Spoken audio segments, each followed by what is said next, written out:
บาทเดียวใหม่สู่ความเจริญนับวันมุ่งใสสร้างก้าวไปสู่เส้นทางเดินพร้อมเพียงใจทุกเผ่าก้าวเดินภาษาเจริญหุ่นเฮืองวิไลวิทยาการสร้างคือเส้นทางเล่าเมืองศรีทุกเผ่าชนร่วมสามัคคีมีก้อนกำลังภาษาก้าวไปนี่ภูมิรวมแห่งภาษาเข้มแข็งก้าวสู่หลักใสภาพนำพาส่องยังทางให้สร้างก้าวไปบ่ได้รอท่านี่มาสร้างแขวงเป็นหัวหน่วยยุทธศาสตร์ทุ่มเททุกความสามารถเพื่อประเทศชาติเฮาพร้อมกันสร้างเมืองเข้มแข็งพร้อมกันออกแข่งให้เดินก้าวหน้าสร้างบ้านเป็นหัวหน่วยพัฒนาภาษามีเข้มแข็งจับมือกันเข้า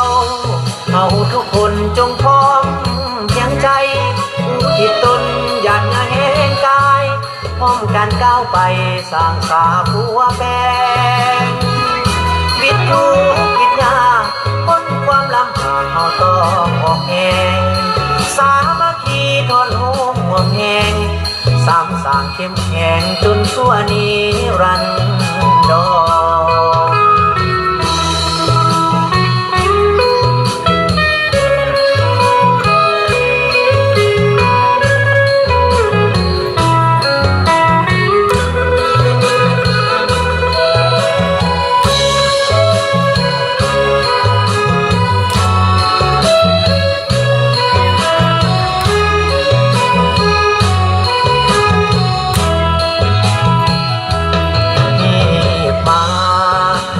แขวงเป็นหัวหน่วยยุทธศาสตร์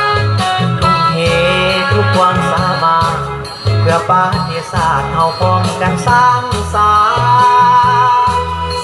เมืองเข้มแข็งพร้อมกันออกแข่งให้เดินก้าวหน้าสร้างบ้านเป็นหัวหน่วยพัฒนาภาษามีเข้มแข็งจับมือกันเข้าทุกคนจงพร้อมเพียงใจอุทิศตนหยัดเหนื่อยกายพร้อมกันก้าวไปสร้างสาบัวแปลงวิทยุวิทยาพ้นความลำบากเฮาต้องออกแห่งสามัคคีทนห่วงแห่งสร้างเข้มแข็งจนชั่วนิรันดร์